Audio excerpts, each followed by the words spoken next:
Cultic Episode 1 was recently released, and while this may only be the first episode of this new, blood boomer shooter, it shows a lot of promise, and also proof that sometimes fire is the best gun of them all.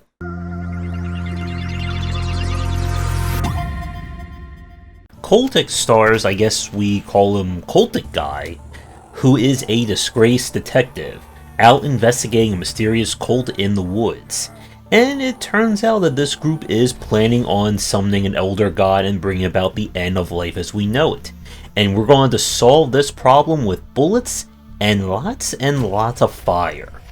As I said in the singer, this game is heavily inspired by the classic Blood. You are able to shoot, throw explosives and fire, as well as pick up a myriad of objects, including a bar of soap, in order to fight your way through waves and waves of enemies.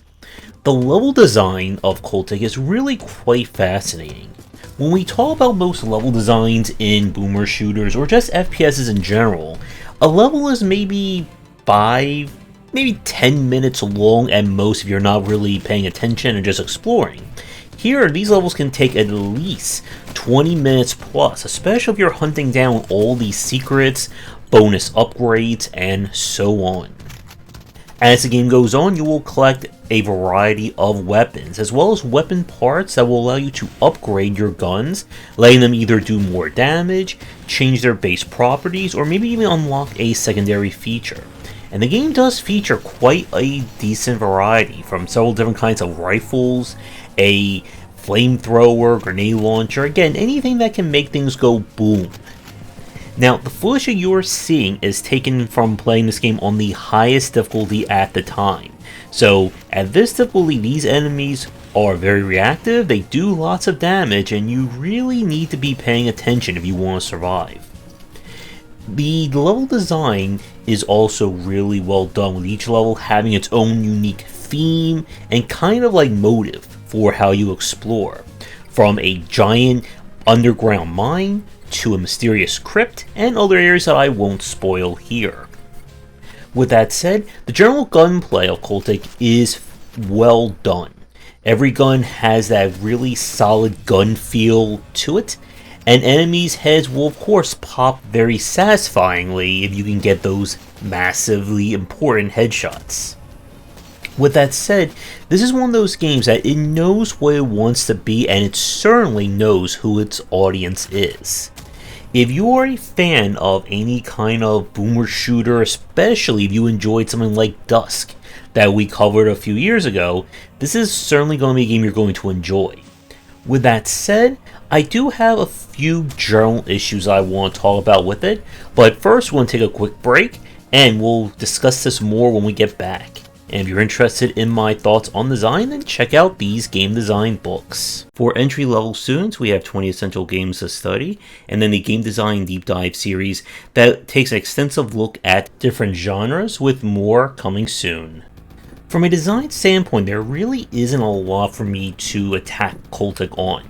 The game does a really great job of moving between action and horror in a lot of their cases. But with that said, the game does have some unintentional difficulty spikes, sometimes by the very design of it. One thing, this game does feature hit scan based enemies, and there are a lot of cases where an enemy can hit you and there is just no way for you to actually get the shot off, because sometimes they're so far away that you can't really make it out due to the aesthetics and this kind of very chunky pixel style that you can see right here.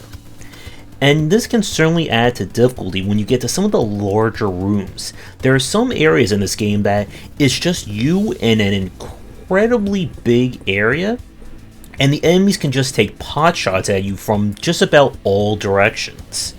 And this can become very frustrating to deal with, simply because of the fact that you are very limited in terms of your actual sniper weapon. Only the actual sniper rifle will let you aim down the sight or aim with a scope.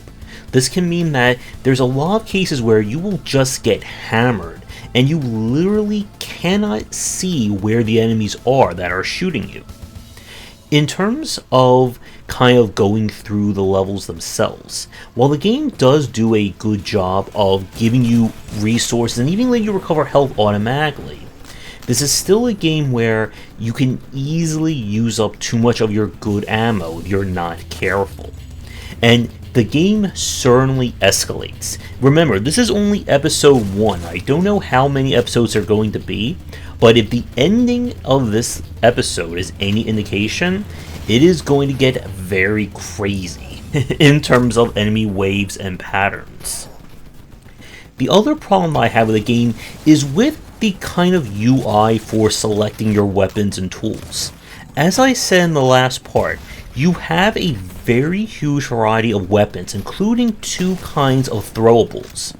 And one thing that I kind of had trouble with, especially in the, well, heat of the moment, sorry about that pun, is that it can be very hard to quickly grab and throw your dynamite and your Molotovs. You see, what you kind of saw there for a second is that you can't just throw a throwable. You have different kinds of throws for it. You have a short throw, a long throw. You can have like a multi-throw. And I really would have liked just a standard hit this button, fling whatever throwable I have, and let it blow up and do its thing. You can toss dynamite on its own, but it will not be lit. And I'm pretty sure they did that for a balancing issue or balancing concerns, but it makes it a lot more cumbersome, especially again when everything is coming at you, to remember what buttons to hit, what you need to do to actually get things going. And consumables and throwables in Cultic are exceptionally powerful. A lot of challenge in this game goes away if you have fire or just enough dynamite to literally throw at the situation. But with all that said, if you enjoy anything about boomer shooters, arcade shooters, anything shooter base related, this is definitely the game to check out. Again, the quality of design and gunplay in this first episode already has me getting my hopes high for whenever we see episode 2.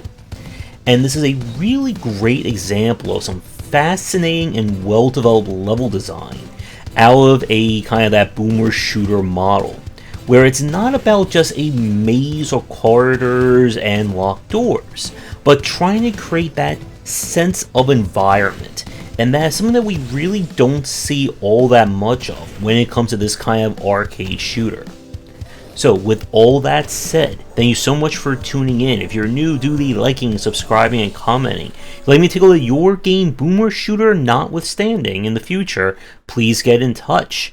Be sure to come back for daily discussions on game design here and on game wisdom, where the art and science of games. And once again, this has been Cultic.